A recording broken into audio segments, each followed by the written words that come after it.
Nagbabalik ako mga kabinivers. So, ayan. Nagluto ulit tayo kasi inspired tayo. Charis. So, ayan. Baboy yan mga kabinivers. At ayan na nga. Mag-start na ang inyong chef for today. So, syempre I have to prepare the ingredients muna habang nagpapakulo. So, multitasking dapat tayo guys. So, ayan. Ang ginagawa ko dyan ay prepare ko yung syempre tatanggalan natin ang bula kasi mga germs talaga yan ng baboy. So yan, tanggalan muna natin ang bula para at least pag nagluto tayo ay kahit pa paano yung safe naman. So syempre sabi ko nga sa inyo kanina, mag-prepare tayo ng mga ingredients. So that time nagbabalat ako ng patatas. Siyempre, pag nagbabalat tayo ng patatas, we have to make sure na maninipis lang yung balat natin. Kasi, siyempre, pag binalatan natin na matataba yun, baka wala na tayong makuhang laman doon. O, ang tawag doon, wala na tayong makuha doon sa patatas, diba? So, siyempre, ayan. Then, pagkagayat ko ng patatas, andun na siya sa lalagyan. Ginayat ko naman yung actually, binabalatan ko yung bawang that time. So, sabi ko, gusto ko kasi sa bawang talagang durog na durog para kitang-kita mo o lasang-lasa mo. Yung mismong pinakakatas niya. Yun. And I am a bawang lover. So, yan. Pagkagayat ko o pagka-grind ko nung bawang, ayan naman sibuyas. So, syempre, papaiyakin muna tayo. Parang tao lang yan eh. Charis. Ayoko umugot. So, yan. Sibuyas, bawang, of course, ginger, and our patatas. I am a patatas lover din. So, yan. Naiga na, no? Yung pinakatubig. Kaunti na lang natira. Kasi gusto ko nga super, tender. And dahil napakuluan ko siya ng hindi ko nagayat ng into cubes. Kasi gusto ko cubes para bite size na lang, diba? Yung kung kakagatin mo pa, etc. But anyway, kanya-kanya naman tayo ng kagustuhan. So, ginusto ko, minabuti ko naging cube na siya. So, kahit na nailuto ko na, ginayat ko pa rin, di ba? Matigas ulo ko. So, yan, gayat lang guys, hanggang sa mapagod ka. Parang sa pagmamahal lang din yan. Pag iniwan ka, yan mo lang mapagod ka para wala kang pagsisisihan sa uli. So, ayan. Pagkagayat ko niyan, ay in-prepare ko na yung mga iba pang ingredients. So, ayan, we are ready to cook. Siyempre, kailangan painitin muna natin ang kawali bago ang lahat. Okay. So, nakita ko lang naman yon. So, ayan, kapag nakita na natin na medyo naalis-alis na yung mga tubig-tubig dyan, pwede na natin siyang lagyan ng, of course, mantika. And kung gagamit kayo ng mantika, it's either olive oil lang or di kaya yung mga at least yung cholesterol free. Pero syempre meron pa rin yan. Ayan. So ayan, pag mainit na yung inyong mantika, inuna ko yung ginger kasi matagal maluto kumpara sa bawang at sibuyas. So, yung luya muna yung unahin natin. Actually, sa manok lang kami nagluluya pang patanggal ng lansa. Pero, dahil nga may napanood ako, so, ayan. Luto na rin natin siya. So, medyo malakas ang apoy. Kaya hininaan ko na lang din dyan sa part ng bawang. Diyan. So, make sure na hindi sunog si bawang. Like, golden brown lang. So, ayan. Para malasahan pa rin natin yung bawang. Kasi talagang pampalasa talaga yung bawang. Yan, halo-halo lang guys. Yan, gusto ko yung pinipichet siya para malasa talaga. So yan, ganyan. Okay, so pwede ko nang pagsamahin yung dalawa. Luto na. So okay na yung ganyang kulay ng bawang guys. Para hindi masyadong sunog. Masama kasi ang sunog. Okay, after nyan, pwede natin ilagay ang, syempre isa-set aside muna natin para maluto natin. Isa-isa lang kasi. Kumbaga, yung focus ba? Focus. Isa lang dapat yung focus mo. Diba? ng sibuyas. So, yan. Ganyan din pag nagmamahal, isa-isa lang, hindi dalawa. Hindi tatlo, hindi apat. Isa lang. So, anong pinanghugutan natin dito? Anyway, hindi naman tayo bitter, ano. So, para lang sa mga taong mahilig dyan laro, no? Tigil-tigilan nyo na, pwede ba? So, yan. Okay. And then, pag nakita nyo rin golden brown na siya, like, luto na yung sibuyas, pwede nyo nang ilagay yung baboy. Pero yan, luto muna tayo ng sibuyas. And then, ayan, pag nakita natin medyo golden brown na ang ating sibuyas, make sure pinipichit din siya para lasang-lasa. So, yan. Pinagsama na natin yan sila. Pwede na natin ilagay yung baboy. Alam mo naman talaga. Nadahan-dahan pa yung mga bagay-bagay. Ayan. Diba? So, syempre, halu-haluin natin, guys. Para ma-distribute na maayos yung niluto natin o ginisa natin. Yung sinotain natin na onion, garlic, and ginger. Okay, and of course, di mawala ang paminta para bumango ang ating niluto. Magkaroon ng kaunting anghang. Okay. Yan, so, halo lang ulit, guys. Alam mo naman, pampasarap talaga yung paghahalo. Diba? Ayan na. Next natin ilalagay ay manghula kayo dyan. Ano sa tingin nyo ang ating susunod na ilalagay? Siyempre, medyo matatagalan tayo sa paghahalo niyan kasi dapat maiprito mo siguro maiprito mo ng maayos yung baboy. Okay. Kapag pansin mo na okay na, naprito na natin siya ng maayos. Ayan. So, ayan, pag nakita natin na ma-brown-brown na rin yung ating baboy, medyo luto na siya. Pero medyo lang. Okay. So, ang susunod natin ilalagay dyan, of course, ang ating ketchup.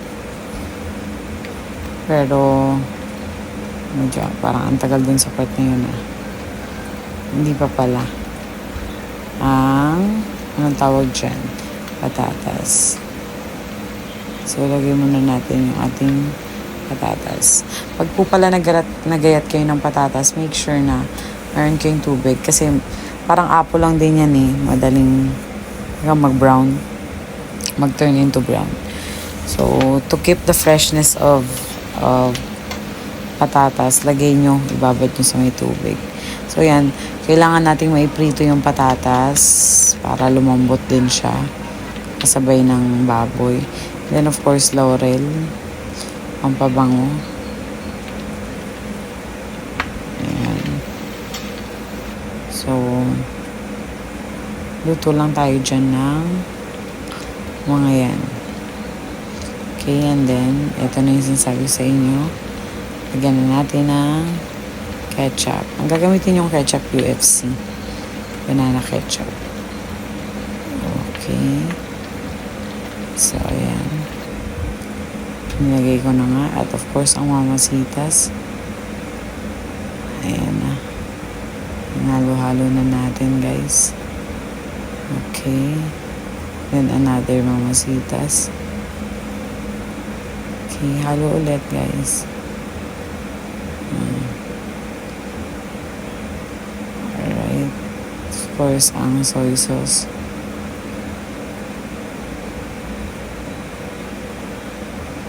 Okay, and then water.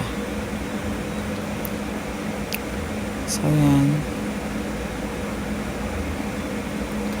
Wait for about 5 minutes. Ayan. 5 to 10 minutes. Depende sa inyo. Kasi gusto ko malambot. So, nag-exceed yata ako ng 10 minutes. So, ayan. Medyo nakakita na tayo ng liwanag. Kung hindi pa nagtatapos dyan ang ating ilalagay. Halo lang. Ayan pala, nakakatakam na. Okay. Wait for further notice, Charis. Wait for 5 minutes again. Okay, and then that part nag-add pa ako ng water para hindi siya sobrang alat. And of course, ang in-add ko dyan calamansi. Oo, para masabing adobo. Okay. Ayoko kasi ng suka. I'd rather choose calamansi. Ayan na, naglagay na ako ng sili, guys. Para maanghang. Pero hindi naman yan sobrang anghang. Of course, ang ating onion string.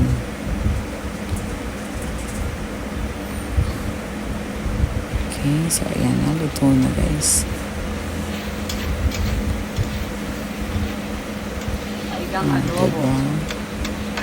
Ma, taste mo na. Ang ito ko. Okay, so Ma, I guess pwede na yan. okay na to, okay na. Okay na to.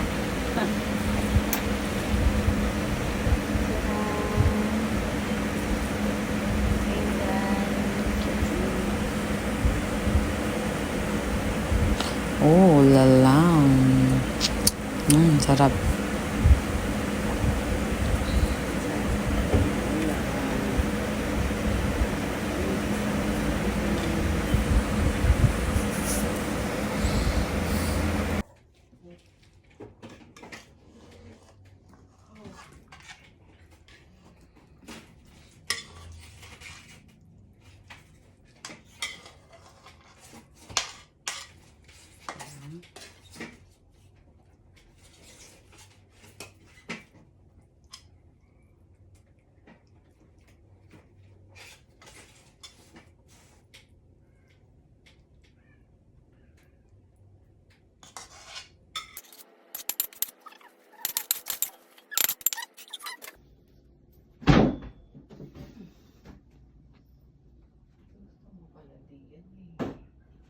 Yan, sarap.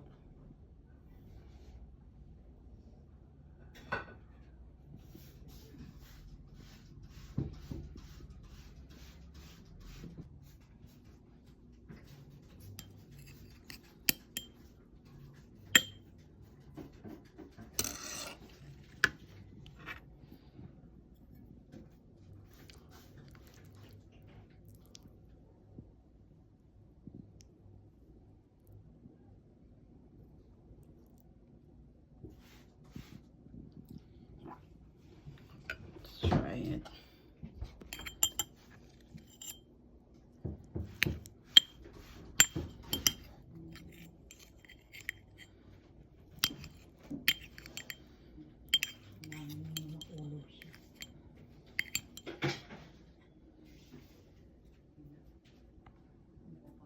Of course we have to try it first. So let's try.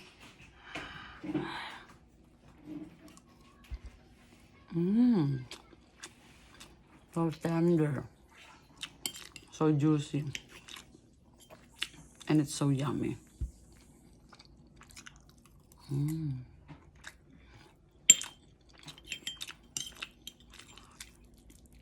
Super tender niya. Anghang. Sarap.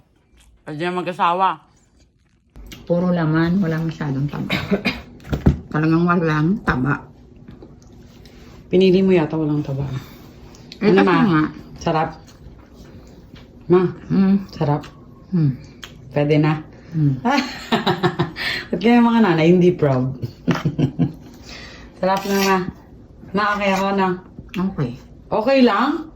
Delicious. Ah, parang napilitan pa si Mama. Yan, nakakainis. Ay, ikaw na, bunso. Kain na. Napilitan eh. Kita mo. Sarap. Grabe. Yung pinanood ko yan, ma. Like, super takam na takam na takam ako. Yan, hindi ka man ako kumuha ng sandok dyan. Nakuha ka. Takam na takam ako, ma. Habang pinapanood ko siya, parang nalalasap ko yung niluluto. Kaya sabi ko, pagdating sa bahay, lulutuin ko to. O, diba? Pag sabi ko sa'yo, ma, ako na magluluto. You taste it na, bunso. Hindi mo nang baunin ko bukas. Ay, sus, ginoo. Hindi na. Mag, ganun nga, no? Pag nagluluto ka, parang hindi ka excited kainin yung niluto mo. Na, parang busog ka na rin, na. Nararamdaman mo yung nararamdaman ko ngayon, ma. Parang, okay, busog na ako. Di ba ako? Titikman mo lang siya, no? Pero hindi mo kakainin, no, ma? Ganun. Ano, bunso? Yung pa nga nalalasapin, no? Lakihan mo naman yung pagkain. Para Yummy. Is it yummy? Wait. Is it tender? Parang napilitan nga lang. Napilitan nga lang din, ah. Sarap yan. Diba?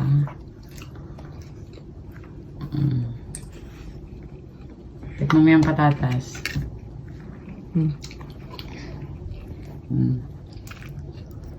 Naks.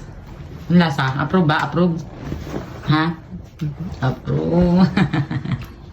Winner na naman tayo. Yay.